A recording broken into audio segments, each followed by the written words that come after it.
आगरा में एक के बाद एक कई कब्र चोरी के मामले सामने आ रहे हैं। ताजा मामला मडिया कटरा रोड का है, जहां पर एक कब्रिस्तान था, लेकिन अब वहां से सारी कब्र चोरी हो चुकी हैं और बस एक कब्र बची है। उस एक कब्र को भी पेड़ के ऊपर रख दिया गया है। भूमाफिया अपने निजी स्वार्थ के लिए कब्रों को चोरी कर कब्रिस्तान पर भी कब्जा करने से पीछे नहीं हट रहे हैं और प्रशासन इस सब पर आंख बंद किए हुए है। आगरा में कब्र चोरी का ये कोई पहला मामला नहीं है।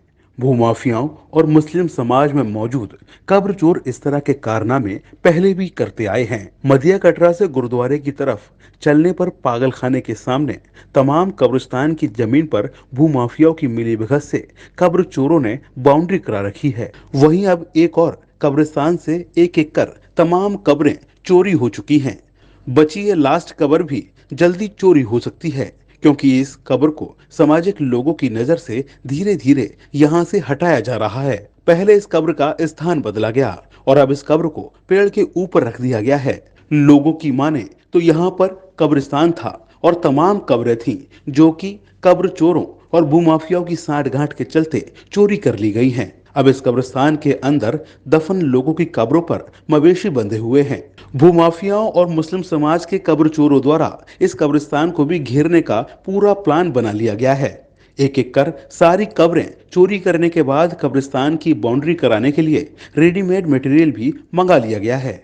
यह कब्र चोर इतना शातिर हैं कि प्रशासन की नजरों पर पट्टी बांधकर कोर्ट में नूरा कुश्ती कर अपने फेवर में आदेश करा लेते हैं और मुस्लिम समाज सब कुछ देखते हुए अनजान बना हुआ है। अगर इसी तरह भूमाफिया और कब्र चोर कब्रिस्तानों पर कब्जे करते रहे तो एक दिन वो आएगा जब मुस्लिम समाज के मुर्दे दफनाए नहीं बल्कि जलाए जाएंगे। इस समय मौजूद हैं मडिया कटरा से गुरुद्वारे की तरफ जाने वाले रास्ते पर। ये वही रास्ता है जो मडिया कटरा से गुरुद्वारे की ओर जाता है और पागल खाने के ठीक सामने ये एक जगह पड़ी है जिसे कब्रिस्तान कहा जाता है। कब्रिस्तान की ये भूमि है और यहाँ आप देख सकते हैं कि बाड़ा बना दिया गया है।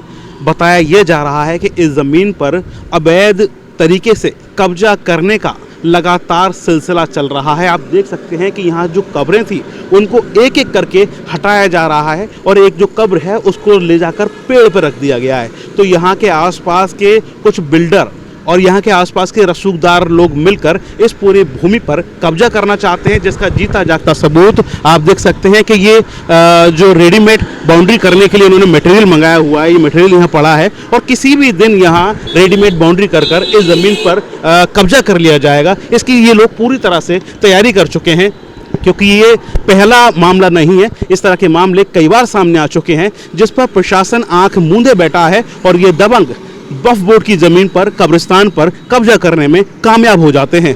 अभी हैरत की बात नहीं होगी कि कुछ दिन बाद इस खाली पड़े प्लॉट पर भी दबंगों द्वारा बाउंड्री करा दी जाए, क्योंकि नूरा कुश्ती कर कोर्ट का सहारा लेकर इस तरह की भूमि पर कब्जा करने का जो सिलसिला चल रहा है लंबे समय से चल रहा है और यहाँ भी जो दबंग हैं यहाँ कब्जा करने की पूरी तैयारी कर चुके हैं। यहाँ से धीरे धीरे करके कब्रें हटा दी गई हैं। एक कब्र बची है, उसको भी जल्द हटा दिया जाएगा। अपने साथी भानु के साथ सैयद शकील, डीजी महाराजा न्यूज, आगरा।